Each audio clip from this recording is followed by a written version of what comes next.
my name is Lorraine of District 32, and I've got the pleasure of speaking with Amel Holic of BlueSky Digital Labs. How are you, Amel? Good, thank you, Lorraine.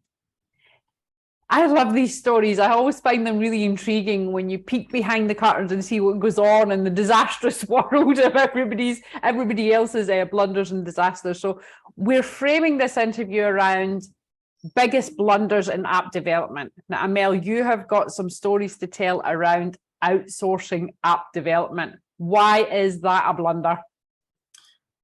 Because it's probably the most expensive mistake you can make. Wow. And clients go into it with exactly the opposite reason. It's about saving costs and saving time.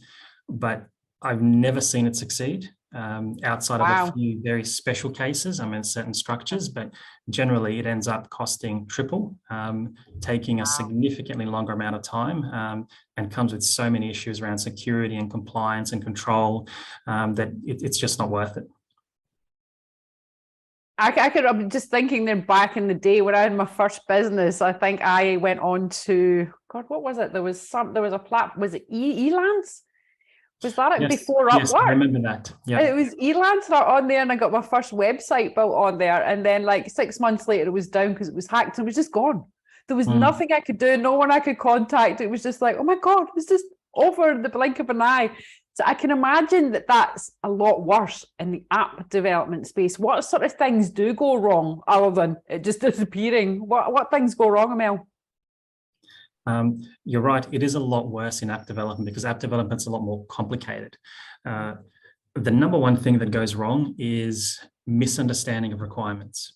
So communication is really important, and to be able to communicate and for the other person to understand what you want built. It doesn't matter if they build it 5 times cheaper and 5 times faster if they've built the wrong thing. So the number of clients, potential clients and existing clients we've had that have gone down that path and come back 12 months later and said, I just couldn't get built what I wanted to get built. I couldn't explain it well enough. I had to, put so much time and effort into explaining the most basic concept that at the end of the day, I didn't get back what I needed. So that's the first one. Second one, it's a lot of clients lose control. And by that, it's they have no visibility to the source code. Therefore, the product is not theirs. They don't host the environment. Therefore, they don't know when it goes down, what happens. They have no one to call, as you say, if things go down. And they have no control and no ability to manage their own intellectual property. Wow. And it's just... back to that point number one there, it's really interesting because the client, you don't know what you don't know as the client.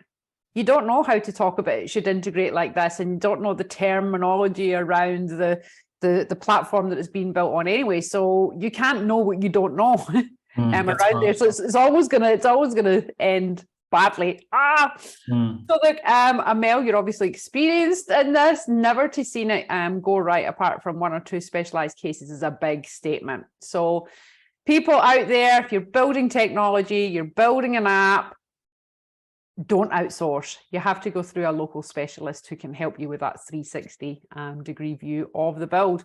Amel, thank you very much for sharing your expertise. Thank you, Lorraine. See you in the next one. Bye.